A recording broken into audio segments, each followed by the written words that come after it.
En direct de la SCC Digital Week avec mes deux experts dont on a vu la brève présentation. Avec eux, nous allons parler Foreni RGM, des outils cloud du patrimoine SCC. Fabien Swargel, bonjour et bienvenue.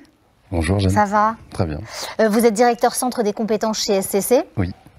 Et William Saadi, bonjour et bienvenue. Bonjour.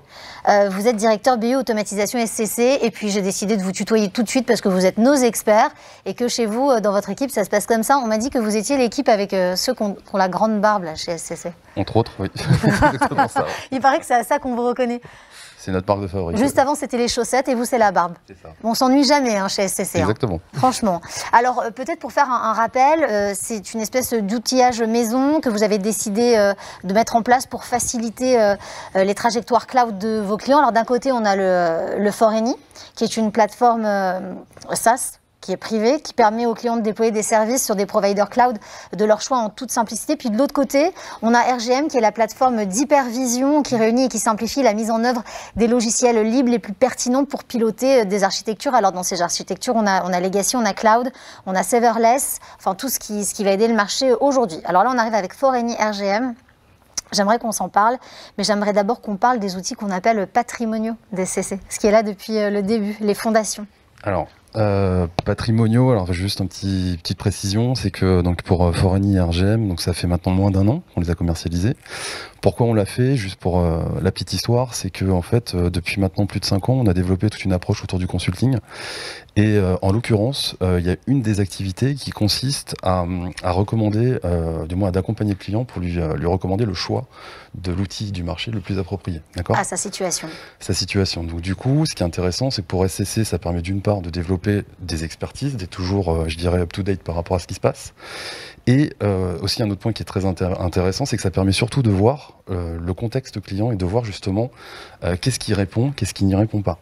Et en l'occurrence, sur je dirais le domaine de l'automation, on a identifié, excusez-moi l'expression, mais 2 trous dans la raquette. D'accord. Et en l'occurrence, c'est pour ça qu'on a pris la décision de basculer en tant qu'éditeur maintenant de services modernes, ce qui s'inscrit complètement dans la transformation de SCC.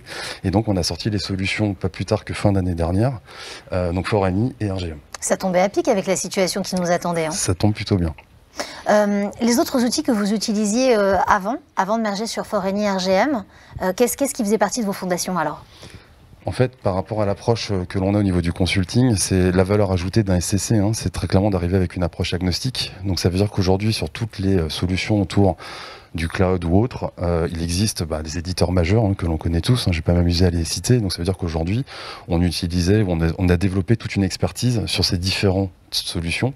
Et donc c'est ça aujourd'hui qui était approché, qui permet nous, en tant qu'SCC, d'arriver avec cette valeur ajoutée chez les clients, ce qui n'empêche pas qu'aujourd'hui, on a même des solutions qui nous sont propres, et donc du coup utilisées, qui répondent à ce besoin aujourd'hui du marché. Est-ce que ça veut dire, parce qu'on en apprend tous les jours en parlant avec vous, qui êtes des intégrateurs, vous êtes là, vous travaillez là-dessus depuis des années, ça veut dire que SCC est éditeur de logiciels? C'est exactement ça. Ah, mais on ne le savait pas. Non. Pourquoi est-ce qu'on ne communique pas plus là-dessus? C'est récent, c'est quelque chose qu'on est en train de commercialiser, comme je le disais. Donc, la première commercialisation de Foreni date de novembre. D'accord. Entre-temps, on a fait un certain nombre d'évolutions. Je peux, si vous le souhaitez, décrire un petit peu plus concrètement ce que c'est. Bien sûr. Donc, Foreni, c'est quoi? Définition rapide et efficace, je dirais, c'est que et démocratisé pour que tout le monde puisse nous comprendre. Alors ça, c'est pas évident. Pour faire simple, Foreni, c'est un framework personnalisable. J'insiste sur le mot personnalisable parce que c'est très important, de pilotage multi-cloud et de services IT. D'accord. Donc dit de façon plus banalisé, ça veut dire que c'est un framework, donc ça veut dire qu'on a un assemblage de briques logicielles qui ont été réalisées par les équipes des SCC. Ça va permettre quoi? Ça va permettre de mettre à disposition un portail dans lequel l'utilisateur va pouvoir consommer différentes typologies de services, que ce soit des services orientés plus IT, comme, je sais pas moi, des instances IaaS, CAS, PaaS, des gestes d'exploitation du quotidien, comme des services qui sont très orientés utilisateur final, donc des services plutôt orientés métier. D'accord. Maintenant, une fois qu'on a dit ça, ce qui est super important, c'est que initialement, Foreni est sorti en mode SaaS, mais depuis le confinement, on a fait un investissement, on a accéléré un peu par rapport au retour sur les premières avant-ventes. À savoir qu'aujourd'hui, Foreni est disponible on-premise, donc on peut l'installer chez le client, ce qui était très demandé justement. Donc ça, c'est super important. Et le dernier point, et après je m'arrêterai là pour Foreni, c'est qu'aujourd'hui, la vraie valeur ajoutée, c'est la simplicité. C'est la notion de personnalisation, donc dit différemment, ça veut dire qu'avec Foreni, on vient améliorer l'expérience utilisateur. D'accord. Voilà. William, j'aimerais bien maintenant me pencher vers vous pour avoir, vers toi, pour avoir ton avis là-dessus. Pourquoi? Alors, on a bien compris ce qu'était Foreni et ce qu'était RGM, mais alors pourquoi avoir fait le choix de Foreni et d'RGM? Le choix, il est, pour paraphraser ce que Fabien dit, c'est l'idée de combler un trou dans la raquette. Aujourd'hui, il y a beaucoup d'outillages très puissants disponibles pour les clients, mais on nous a remonté à plusieurs reprises en fait des difficultés d'appréhension, difficultés de maîtrise, parce que la courbe d'apprentissage elle est quand même très significative, difficultés de modèle de coût, difficulté tout simplement de pouvoir exposer ça à des utilisateurs qui seraient non informaticiens, tout bêtement. Et tout ça, en fait, nous a amené justement à cette réflexion de se dire, un Foreni, qu'est-ce qu'il doit être? Et qu'est-ce qu'il doit être aujourd'hui? C'est que la ligne conductrice, c'est d'être extrêmement simple par rapport à ce qui existe habituellement. Ça, c'est la première vertu. La deuxième, c'est d'être complètement personnalisable. C'est un investissement énorme qu'on a fait. Aujourd'hui, un Foreni, il n'y a pas un Foreni qui va ressembler à un autre. C'est quand on arrive chez un client, il va être à son image, esthétiquement parlant, il va être à son image en termes de type de service, son système d'approbation avec ses règles internes va être personnalisable, ses statistiques aussi, tout est personnalisable. Et un autre avantage est vraiment cette approche méta-orchestration, sans rentrer dans le détail technique, cette approche de méta-orchestration, pour faire très simple en quelques mots, c'est que demain, un client dispose presque systématiquement déjà d'un patrimoine de scripts, donc dans des langages divers et variés, c'est historique, ça peut être des scripts de tel ou tel langage, peu importe. L'approche de Foreni permet de dire qu'on va pouvoir fédérer et capitaliser sur tout ce qui existe déjà chez le client sans réinventer la poudre, sans imposer un nouveau langage, en disant au client simplement on va pouvoir exploiter tout ce que vous avez et on va faire la glue au-dessus.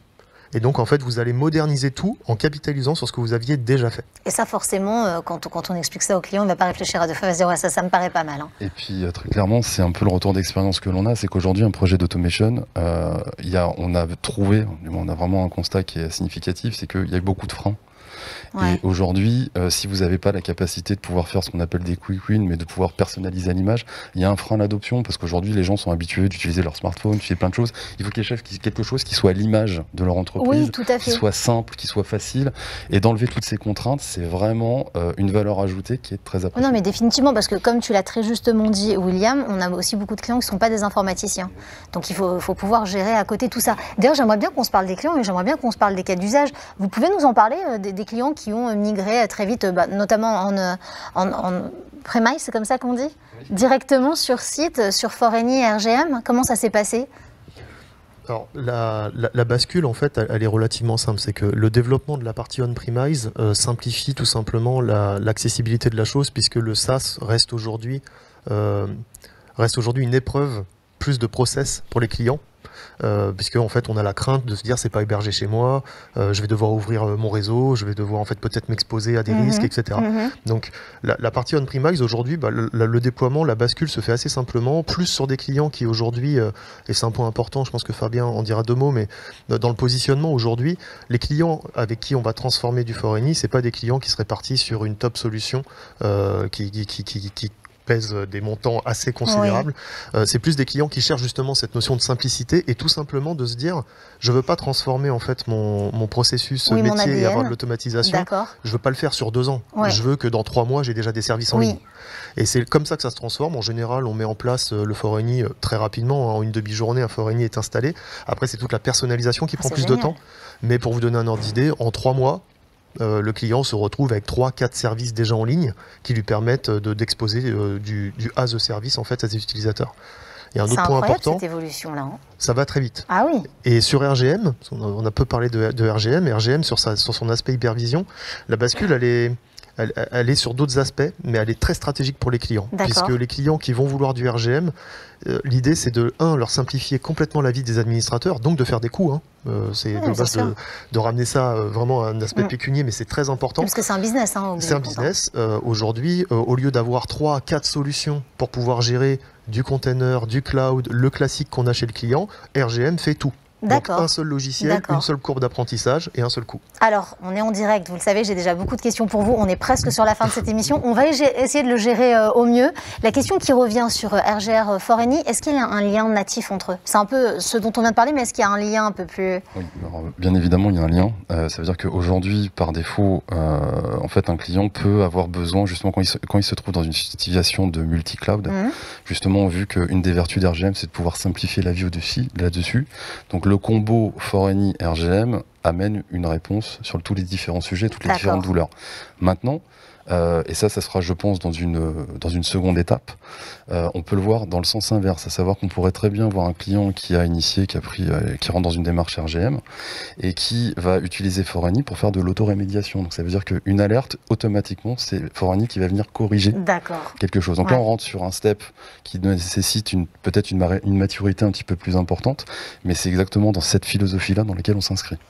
Bien, merci beaucoup Fabien William. Il y avait encore beaucoup de questions pour vous. Ce que je vous propose, c'est qu'on arrive à y répondre après de façon digitale parce que c'était vraiment très intéressant. Merci encore d'avoir été tous les deux avec nous pour cette expertise. Quant à vous, clients SCC, vous pouvez bien sûr répondre maintenant à un quiz, tenter de répondre et de gagner plutôt des cadeaux. Quant à nous, eh bien, on se retrouve avec l'expert Altimance d'ici moins d'1 minute 30. Alors vous restez avec nous. À tout de suite.